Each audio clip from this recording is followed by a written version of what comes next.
It's been another week of uhoh spaghettios for Britain's barely functioning state and its entirely non-functioning leader. For months, Tory sources have been saying Theresa May will be out if she makes one more mistake, normally seconds before she appoints a careerist scumbag with no military experience as defense secretary or slips on a banana skin. For now, she is still in charge, but there are some fairly big things that could happen in the next 2 months that would finally free up her time for a few more long walks. These include a no-budge budget before allegations of sexual and financial impropriety abounded. Theresa May's government was still on thin ice. Having lost her majority in the general election, she was forced into a shady confidence and supply deal with the DUP, giving her a tiny majority. If May's government were to lose a major vote, she would be finished, and there would likely have to be another general election. When people talk about major votes, they normally mean the Queen's speech and the budget, although this government could also struggle with big Brexit legislation. May managed to get the Queen's speech through the House mostly by removing all her election pledges from it and just focusing on Brexit, but the budget will be trickier, with less unity in her own party and plenty of outside pressure. Already, teachers are demanding a 5% pay rise. The NHS needs an extra £4 billion, according to some think tanks, and businesses are unhappy with a planned 4% bump in the business rates. All these groups have lobbyists and sympathetic Tory MPs, who will be making demands on the Chancellor. And that's before the question of how much money the government should be putting aside in case Brexit is a disaster, obviously not something Brexit optimists really care for.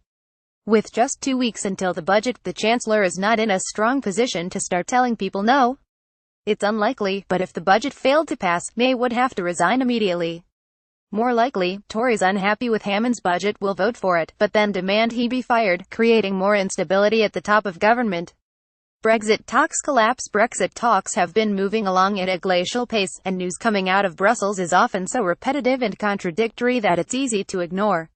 Yet the crisis in negotiations is reaching a point where it can no longer be played down. There is a complete stalemate over the ordering of the talks, the EU 27 refusing to negotiate a trade deal until the leaving settlement has been agreed, the UK insistent that both processes must happen in tandem. This position will reach a head in December, when EU leaders meet at a summit to vote on whether to move to the next stage of negotiations, the only way this progress can take place. If they don't, the ministers don't meet again until March, at which point it will basically be too late and the UK will need to start preparing for no deal and the hardest Brexit imaginable. Such a scenario would lead to panic in the party and the country, and likely force May out. However, an agreement will almost certainly mean paying a lot more than had previously been discussed, and that agreement will have to be voted on back in Parliament as part of the EU Withdrawal Bill, which has already had 400 amendments tabled by MPs, including many Conservatives.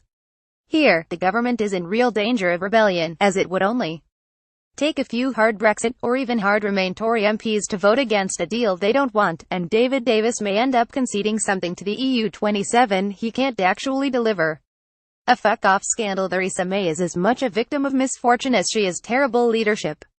It's not really her fault that two huge, all-encompassing scandals are racing their way through Parliament at the same time as details of Priti Patel's diplomatic bender in Israel have emerged. She's already lost Michael Fallon to sexual assault allegations, and a number of other MPs are currently being investigated about other allegations, including Damien Green, her de facto deputy.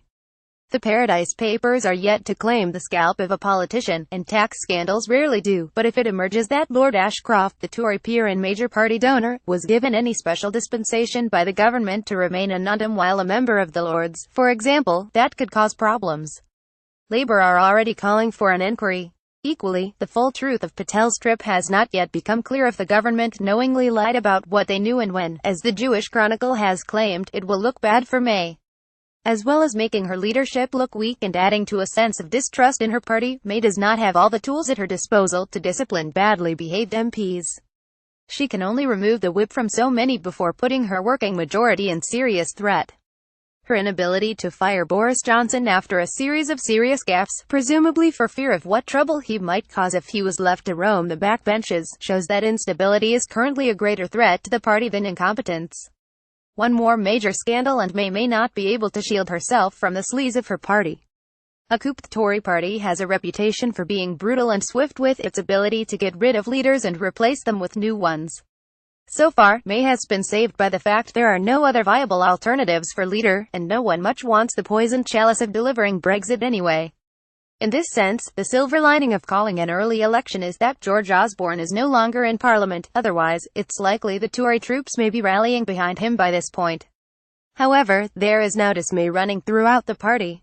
In today's papers, a number of MPs have given off-the-record quotes saying this government is the most dysfunctional in living memory, or words to that effect. Some are starting to worry that the threat of an inevitable Corbyn government at the next election is now too great. At some point, it might be worth a roll of the dice, to see if the Tories can turn things around.